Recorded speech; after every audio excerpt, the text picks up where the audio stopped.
फिर दिन हुआ,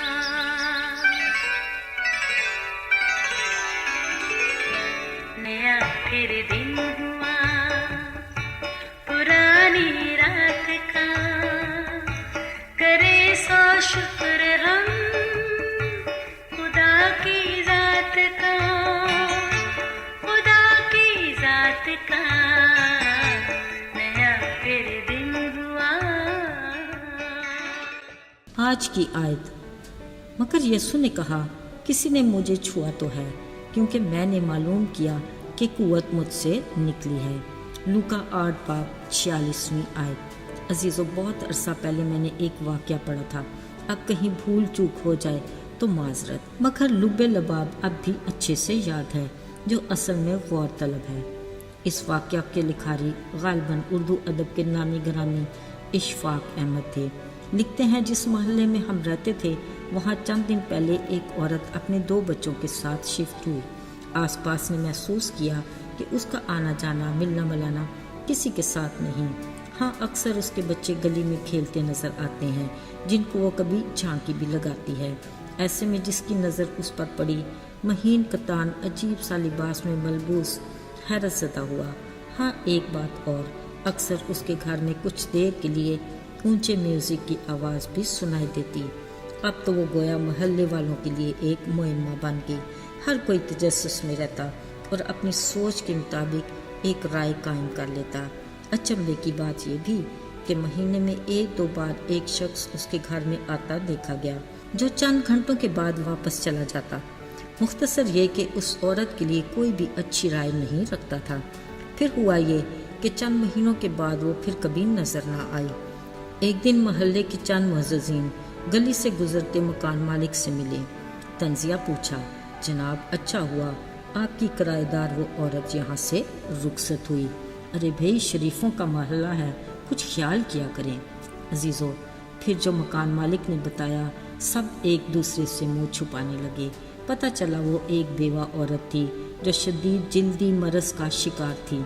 महीन कतान लिबास पहनना उसकी मजबूरी थी, और जब वो शदीद तकलीफ में होती, बच्चों को गली में खेलने के लिए भेज देती ताकि वो परेशान न हो। ऊंचा म्यूज़िक इसलिए लगाती कि उसका तकलीफ के मारे चीखना और कराहना कोई सुन न ले। और वो शख्स उसका वकील था, जो उसके शोहर के काम, कारोबार और जायदाद के कागज़ तैयार कर रहा था, जो कुछ अरसा पहले वफात पा चुका था। अजीज़ों, ज़रा सोचिए, खुद को मुअज़्ज़ज़ करने वाले इंसान की सोच इस कदर घटिया भी हो सकती है। हमारे मुआशरे में इस तरह की बेशुमार मिसालें हैं। हम किसी की ज़ाहिरी हालत को देखकर किस तरह हतमी राय कायम कर सकते हैं, पर यही हमारा वतीरा है। अजीज़ों, क्या ही अच्छा हो कि हम रोने वाले के पास बैठकर पूछें कि उसके आंसू छलकने की वजह क्या है, जब भी हमें उसके दुख का अंदाज़ा होगा। वरना समंदर के किनारे खड़े होकर उसके बारे में कुछ भी कहना महज हमाकत है। अजीज़ों, यीशु मसीह की ज़मीनी ज़िंदगी के दौरान कुछ ऐसा ही वाक़या पेश आया। कलाम मुक़द्दस के मुताबिक यीशु मसीह जहाँ भी जाते, उनके साथ लोगों की एक बड़ी भीड़ हमेशा रहती थी। कुछ अपने बीमारों को लेकर आते और कुछ घर में पड़े बीमारों के लिए यीशु को साथ ले जाने की मिन्नत करते, और कुछ फ़कीह फरीसियों को मालूमात फराहम करने के लिए उसकी हरकत और सकनात पर नज़र रखते, और बहुत से उसकी बातें सुनने के ख्वाहिशमंद भी होते। आज भी वो बड़ी भीड़ के हमरा इबादत खाना के सरदार के घर की तरफ रवां दवा था। इस वक्त उनके साथ वो सरदार भी था, जो अपनी बीमार बेटी की शिफा के लिए यीशु को अपने घर ले जाना चाहता था। इसी भीड़ में एक औरत ऐसी थी जो शदीद बीमार थी और जिसके 12 बरस से खून जारी था। वो अपने इलाज के लिए हकीमों को काफ़ी पैसा दे चुकी थी, मगर सेहतमंद न हो सकी। उसने सोचा वो किसी दिन चुपके से यीशु नासरी की पोशाक का कोना ही छू लेगी तो यकीनन शिफा पाएगी। असल में वो बेचारी अपनी अजीब बीमारी के बायस यीशु के सामने जाकर अपनी शिफा की दरख्वास्त करने की हिम्मत नहीं कर पा रही थी।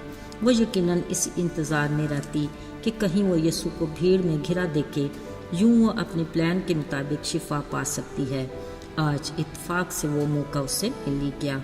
सो वो भीड़ में बचते बचाते घुसी और यीशु के करीब पहुंचकर बड़े एहतियात से उसकी पोशाक को छू लिया। कलाम में लिखा है, उसी पल वो शिफा पा गई, मगर भीड़ में एक हलचल मच गई। यीशु ने अपने आसपास देखा और कहा, किसने मुझे छुआ? ये सवाल कुछ हैरान कुन था, क्योंकि इस वक्त वो एक बड़े हजूम में घिरा था और उसे छूने वाला कोई भी हो सकता था। शागिर्दों ने कहा, आए उस्ताद, देख नहीं रहा, भीड़ तुझ पर गिरी पड़ती है।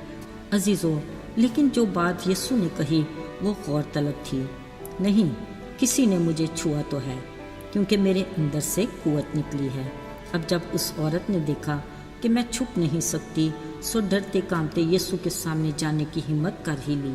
यीशु ने उसे तसल्ली दी और कहा, बेटी, सलामत चली जा, तेरे ईमान ने तुझे अच्छा किया। अजीज़ों, ज़रा सोचिए, यीशु की रफ़ाकत में किस कदर इत्मीनान और उसकी बातों में कैसी तसल्ली है। वो सब जानता था कि क्या हुआ। औरत को सबके सामने लाने की वजह ये नहीं थी कि वो शर्मिंदा हो, बल्कि ये कि उसे गवाही देने की दलेरी मिले और बहुत सौ के लिए ईमान लाने का वसीला बने।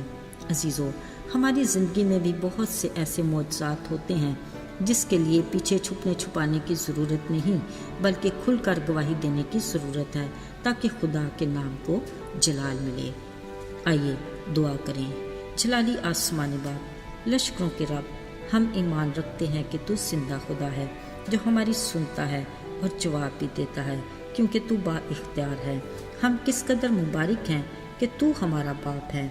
हमें इस रिश्ते में जोड़े रहने का बड़ा फजल दे, ताकि हम तेरे नाम की गवाही देने के लायक हों। यीशु के पाक और मुबारक नाम में, आमीन।